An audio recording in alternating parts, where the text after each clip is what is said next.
you guys. Look over here, okay? This is where you're looking. Okay. You guys, I have my husband here with me today because I want to talk about an important issue with perimenopause. I'm going to qualify a lot of what I say because I don't want to make generalizations, but I know every time I talk about sex, I always get comments about what my husband thinks. So I drug him onto this video so that he can hear what I'm saying firsthand and we could have a conversation. I did not expect this. This is real life, you guys. This is real life. We're just having a conversation, okay? But first, if you're new to my channel, welcome. My name is Natacha. Make sure you hit that subscribe button and ring the notification bell so that you don't miss any of my videos.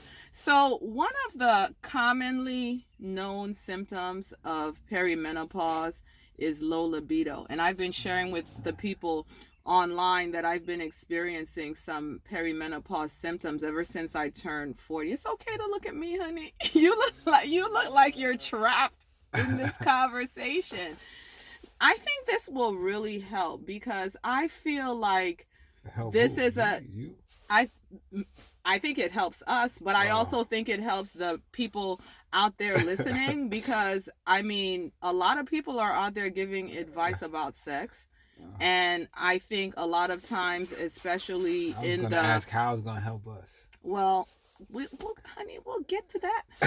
But I feel like a lot of times in the church especially, like, it's awkward to have those kind of conversations over the pulpit.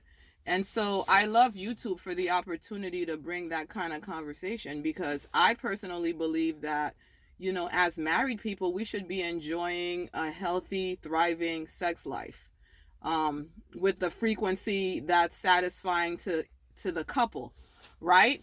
And so I know for me, I've seen some changes in my level of interest since I've been going through perimenopause.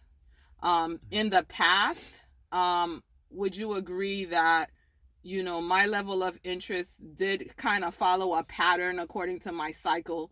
You know, there were different times in my cycle when I was... Oh, yeah, it's like 4 seasons. Right. 4 seasons? What do you mean by that? Summer, winter, fall, spring. What do you mean? Unless you live in California. He said I was like summer, winter, fall, and spring. Or maybe it's more like tropical, hot and cold, rainy season. Moving because half of your face is getting cut off.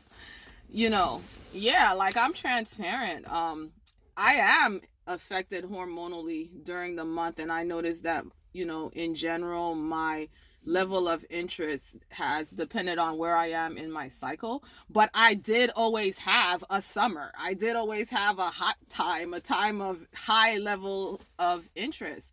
But when perimenopause hit, I found it to be really alarming that my interest during those times was like non-existent. Wait a minute, are you sure? Well, it felt... I just felt like summers got shorter. Oh, it's like global cooling. Global cooling.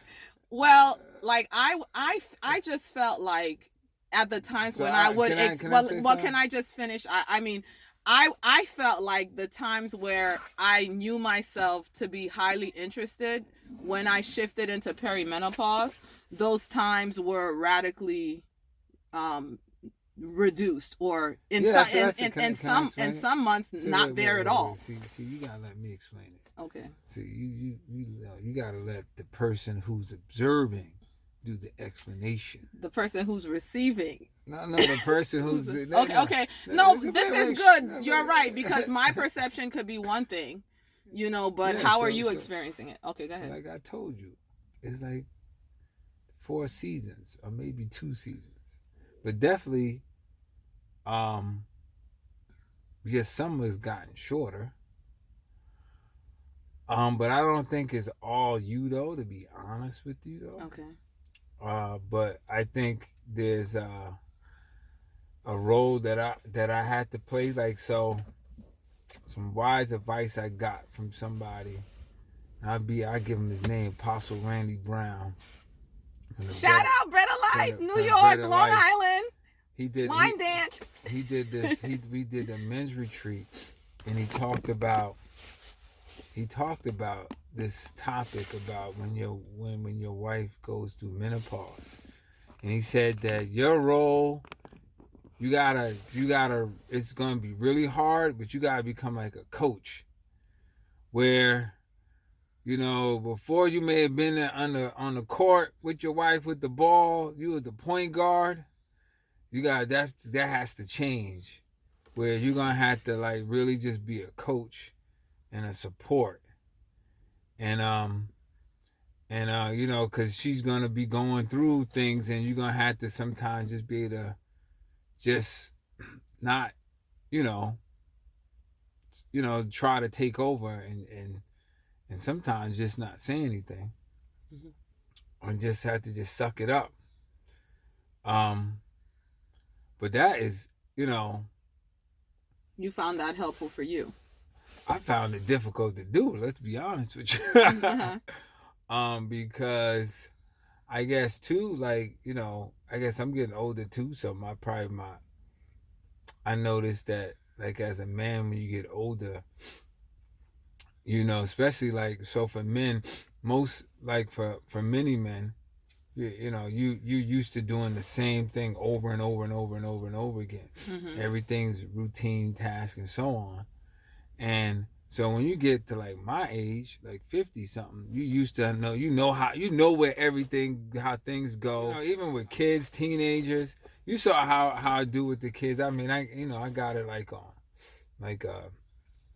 it on It's lock. A perfect science. Yeah. So, but now that perfect science just got interrupted. And Yeah, I mean, after 25 years of marriage, we were on a nice flow, you know, with our sex lives, and it was kind of abrupt for this physical change to happen. But it's and not. for But changing. I don't know if it's all physical. Some of it too is like, it's like your emotions are impacted by, like, if you're at home with the children, that has a huge impact. When we go away, it's not as the impact. Yeah, let me point something out about the whole going away thing. When I started to notice this shift, I was really alarmed by it, and so I went to the GYN. And when I went to the GYN, I complained about, you know, having a lower libido. And I asked if this progesterone cream that my, the herbalist, Key Kim, that I had been working with, had recommended that I use. I thought I experienced some improvement with the cream. And so, you know, I asked my GYN, did she think that the cream would help with the low libido? And she kind of laughed at me. She laughed at me. She said, cream, like something that you rub on your body. And she had a very, you know, condescending response to it. And so I don't know if it was placebo effect, the success that I thought I was experiencing. And I got the cream on Amazon. And so I'll when I go edit, I'll put a picture of it so that you know what I'm talking about. But, when I asked her, okay, what do you recommend? What can I do to improve this? She told me that she recommends doing away dates, you know, going overnight trips, short trips, you know, repeated trips. This is what she recommended so that, you know, our sex life would improve with that. And so I'm looking at her like, really? Like, how many trips am I going to have to take? I mean, once a month, it's like we're gonna do this once a month. Like, it doesn't seem to be the place I want to land. You know what I'm saying? I will say that the trips do help. We have a habit of doing overnight dates anyway. We've done that all along. Maybe once a month, or hold on, like, or maybe even less frequently than that. But she was suggesting that, as a couple, if you find that you're not, coming together often enough, just take trips. Everyone doesn't have the resources for that. Yeah, so, but I don't know what I'm saying? I don't know how practical that is. And that's the only solution she gave me. Yeah. Immediately she was like, yeah, that's normal. That's normal. You're in perimenopause. This is a classic symptom. So you saying the cream helped? I felt like the cream was doing something. So maybe it was. Again, I think a lot of it. The fact that going away helps, then that means to me it's not all physical. It's not all physical. You're right. Yeah, but we are busy. We are stressed. I have 5 kids. You got 2 adults. You got kids. As soon as you hug, they're like, ooh, they don't want you to show affection. You guys are cringeworthy. No, you guys are so cringe. Then they start telling you what you're doing. Oh, and then even when you're going away, they're like, oh, I know what you were doing. Yeah. Somebody said that to you? Yeah. Oh no. One of the kids actually said. These kind of things work on your mind. Having kids that are old enough to understand what's going on. If it's 9:00 and you're like, okay, Dad and I are going, to bed now. They're looking at you like, why are you going to bed so early? We know what you're trying to do. You know what I'm saying? That it kind of. I guess a lot of things are working to kind of stress freedom and liberty in that area. We usually just laugh it off and play it off and do whatever we want anyway, But you're right. Like, I know you talk a lot about causation and correlation and looking at relationships that things have and making sure you understand what's actually causing what. And I do think that perimenopause tends to happen at the time right when your kids are putting a different kind of demand on the family, and it can affect your marriage, right? Is that kind of like what you're saying? Yeah. But I want to talk about something else though. Like, he's like half asleep. It's been a rough week. You look like you're about to lean over to the window. Just lean into the video. Yo, do I normally lean like this when I'm in the car? No, that's natural. You don't.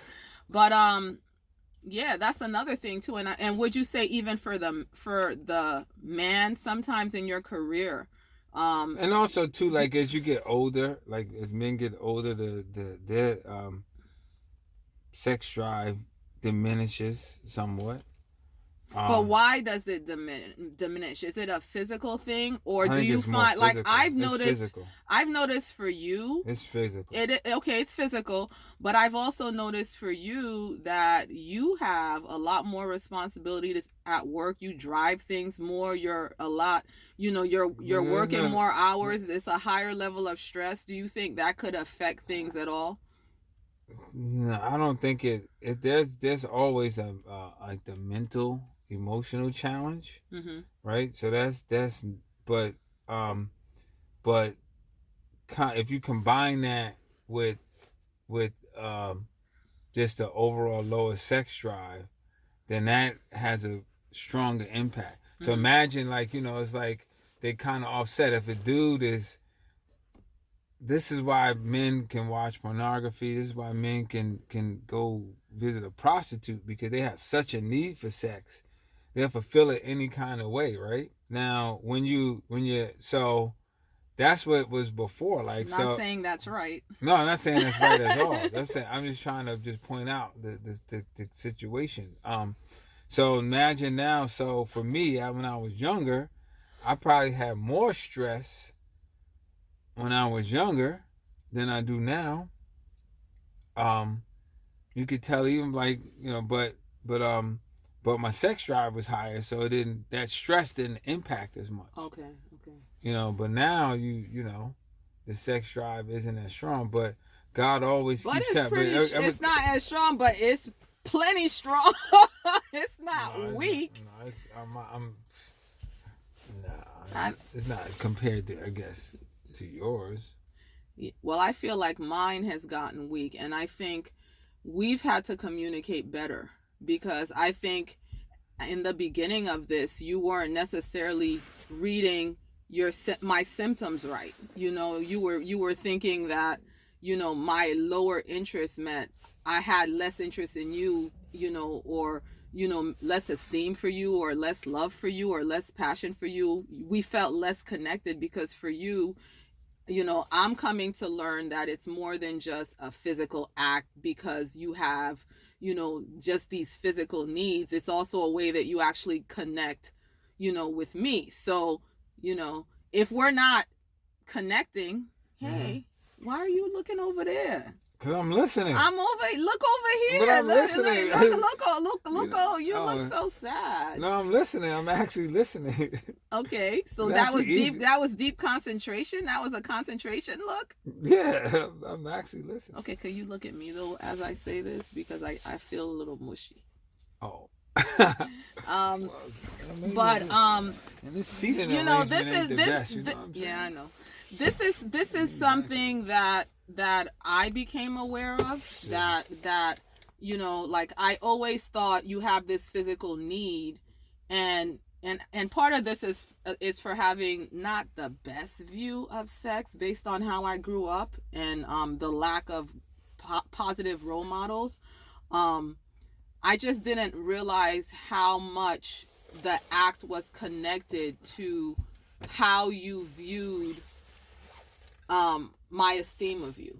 And so before we were communicating about the fact that Can you something... say that again? I kind of got... Like, it's not just, you know, I feel like having sex, you know, so I'm going to take care of that urge. I have an itch, just scratch it, you know, with my wife. It's tied into, you know, I'm expressing my love to her and she's expressing her love to me and I'm receiving that. So without the act, you know, sometimes you can get confused and think, oh, so, she doesn't love me as much, or she doesn't want me as much, or I don't feel as connected. I don't know if I'm saying the right words. Can I explain it? So yeah. it's two things. So first, a man just has a need for sex, right? Mm-hmm. But then I guess there's just the need for affection too, mm-hmm. right? Mm-hmm. So they kind of, at least for me, they are intertwined. Mm-hmm. Right, so, it's not just like, you know, just, oh man, I hate to be, I guess I gotta be candid about it, but it's not just like, you know, you just, I guess I got. Wait, what are you trying to say? All right, I'm just gonna say it. You gotta have to maybe edit it, but it's not like just gonna do some kind of quickie or something, mm-hmm. right? And just, you know. Just get it over with. Right. Right? But you want something more involved, right? Sometimes women don't realize that level of connection is what you're reaching for because women are so objectified, you know, culturally when it comes to sex. Yeah. So as I was saying, by not communicating, mm-hmm. I think one victory that I've had with this shift in our lives with perimenopause is, you know, with me communicating to you that, you know, this is what's going on with me. These are the physical symptoms that I'm experiencing on top of the challenges that we just mentioned that are mm-hmm. going on in our lives with our kids and everything else like that. I think it helps to avoid a situation where you might start to feel resentful that I'm not as interested or make the assumption that it's because I don't love you as much enough uh-huh. or I don't value you as much anymore. I think the communication helps, even if, you know, I haven't found a physical way to bring my libido back to where it was before. At least you're going through the process with me. Yeah, sure. You know, and you're not someone that, you know, thinks. But you got it. I do have to say though, it's not. I don't want you to think that it's all your emotions.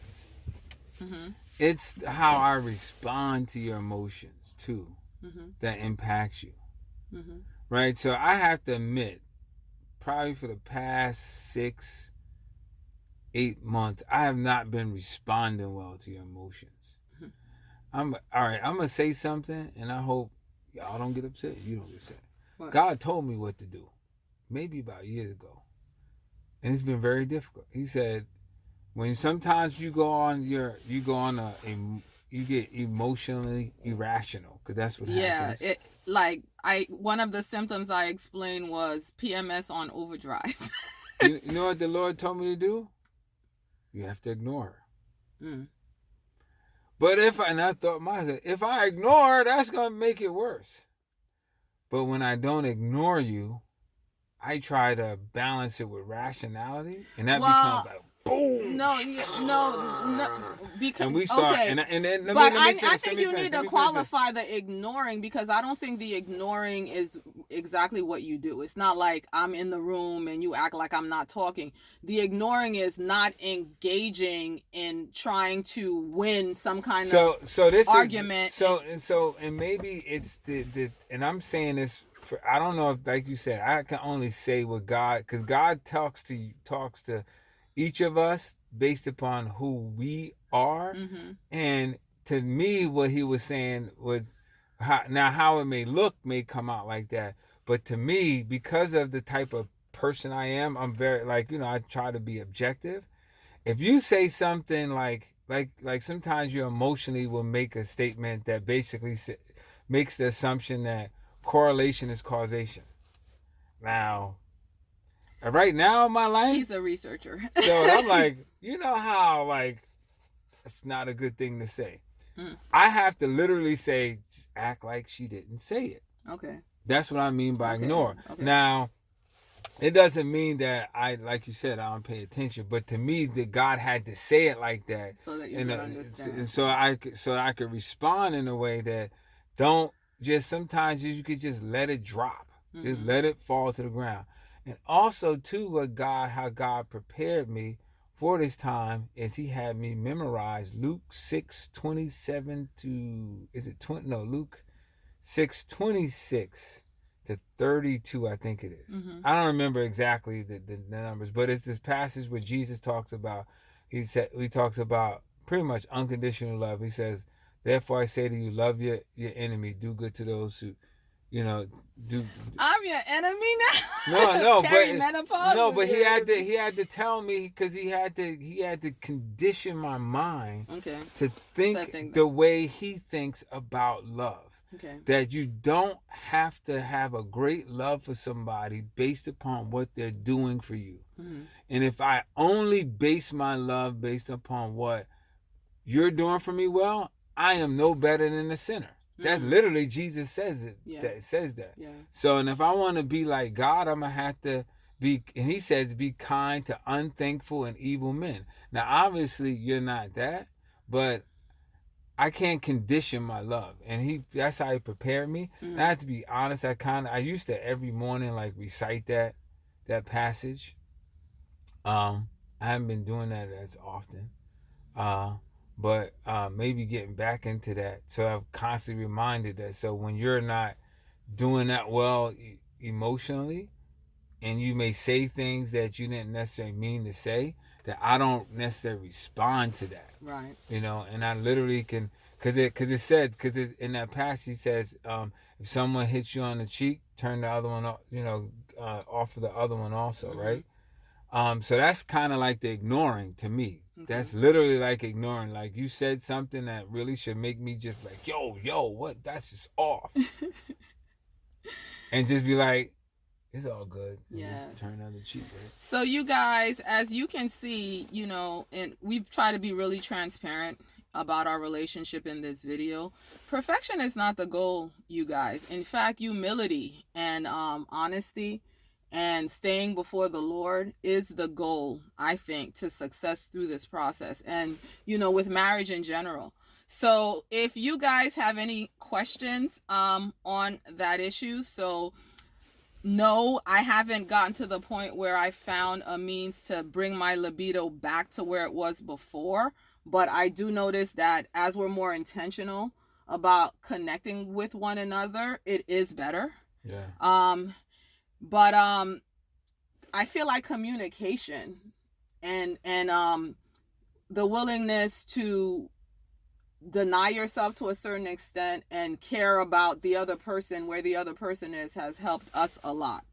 So if you have any questions or comments, or you want us to talk more, let me know down in the comments down below. Be blessed. Thank you, honey. And no comments about the Eagles. Go Birds.